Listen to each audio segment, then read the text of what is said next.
Opu Deng Manambun adalah putra dari Opu Tenri Borong Daeng Rilaka atau Opu Tundera Burang Daeng Rilaga, Raja Kerajaan Luwu.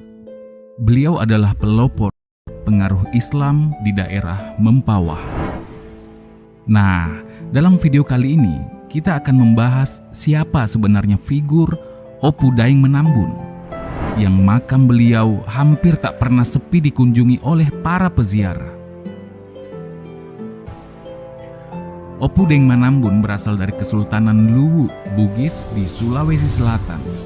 Ayahnya bernama Opu Tundera Burang Daeng Rilaga yang melakukan perjalanan dari Sulawesi ke negeri-negeri di Tanah Melayu.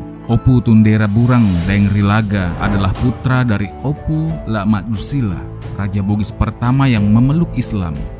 Opu Tundera Burang Daeng Rilaga mempunyai 5 orang putra yang diajak berkelana ke Tanah Melayu. Kelima anak Opu Tundera Burang Daeng Rilaga itu adalah Opu Daeng Manambun, Opu Daeng Perani, Opu Daeng Cela, Opu Daeng Marewa, dan Opu Daeng Kemasi.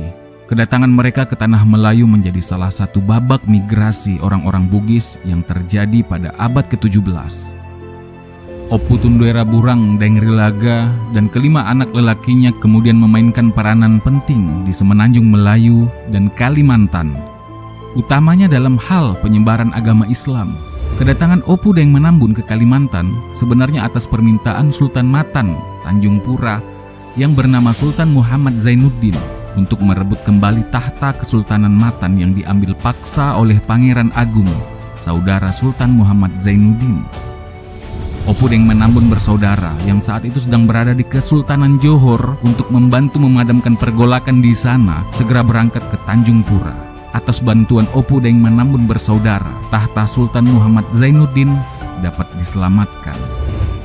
Opu Daeng Manambun kemudian dinikahkan dengan Ratu Kesumba, putri Sultan Muhammad Zainuddin. Tidak lama kemudian, Opu Daeng Manambun bersaudara kembali ke Kesultanan Johor.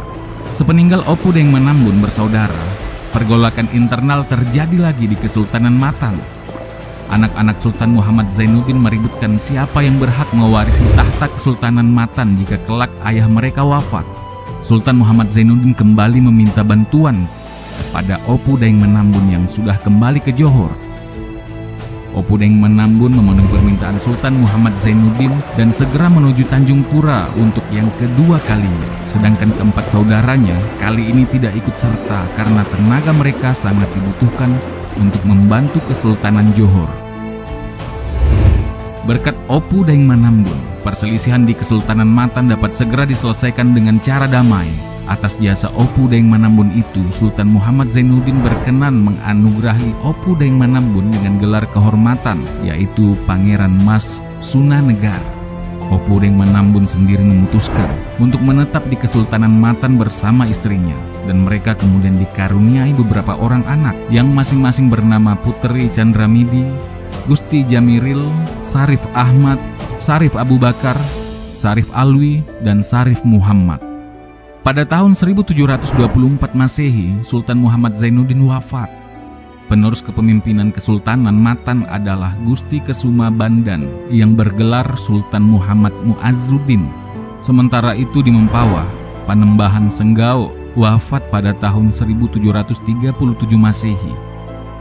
Karena Panembahan Senggao tidak memiliki putra, maka tahta Mempawah diberikan kepada Sultan Muhammad Mu'azzuddin, yang tidak lain adalah cucu Panembahan Senggao dari Putri Utin Indrawati yang menikah dengan Sultan Muhammad Zainuddin. Namun, setahun kemudian atau pada tahun 1738 Masehi, Sultan Muhammad Mu'azzuddin pun mangkat dan digantikan putranya yang bernama Gusti Bendung atau Pangeran Ratu Agung yang bergelar Sultan Muhammad Tajuddin sebagai Sultan Matan yang ketiga. Pada tahun 1740 Masehi, kekuasaan atas Mempawah yang semula dirangkap bersama tahta Kesultanan Matan kini diserahkan kepada Opu Daeng Manambun yang kemudian memakai gelar Pangeran Mas Surya Negara, gelar yang dahulu diberikan oleh almarhum Sultan Muhammad Zainuddin, Sultan Matan yang pertama. Sedangkan istri Opu Daeng Manambun, Ratu Kesumba, menyandang gelar sebagai Ratu Agung Sinuhun. Pada era Opu Deng Menambun inilah Islam dijadikan sebagai agama resmi kerajaan. Selaras dengan itu, penyebutan kerajaan pun diganti dengan kesultanan. Opu Deng Menambun memindahkan pusat pemerintahannya dari Senggau ke Sebukit Rama yang merupakan daerah subur, makmur, strategis, dan ramai didatangi oleh kaum pedagang.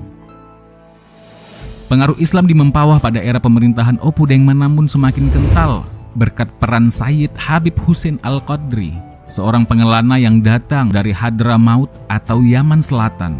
Sayyid Habib Hussein Al-Qadri sendiri sebelumnya telah menjabat sebagai hakim utama di Kesultanan Matan pada masa Sultan Muhammad Mu'azzuddin. Beliau dinikahkan dengan putri Sultan Muhammad Mu'azzuddin yang bernama Nyai Tua.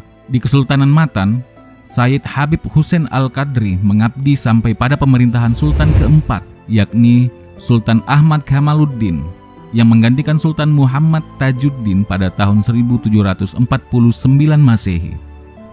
Namun pada tahun 1755 Masehi, Sayyid Habib Hussein Al-Qadri berselisih paham dengan Sultan Ahmad Kamaluddin tentang penerapan hukuman mati.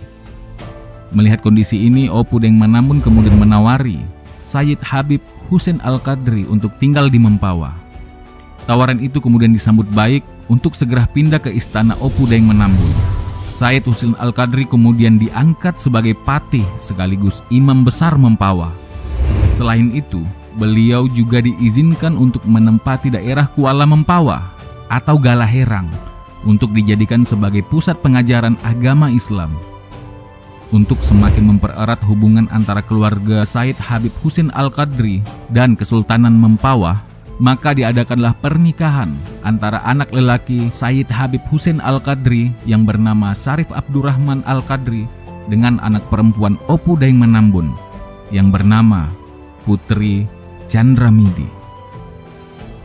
Kelak pada tahun 1778 Masehi, Syarif Abdurrahman Al-Qadri mendirikan Kesultanan Qadariyah di kota Pontianak. Pada tahun 1761 Masehi, Opu Deng Menambun wafat dan dimakamkan di Sebukit Rama. Penerus tahta Kesultanan Mempawah selanjutnya adalah putra Opu Deng Menambun, yaitu Gusti Jamiril yang bergelar Panembahan Adiwijaya Kusumajaya. Di bawah kepemimpinan Panembahan Adiwijaya, wilayah kekuasaan Mempawah semakin luas dan terkenal sebagai bandar perdagangan yang ramai.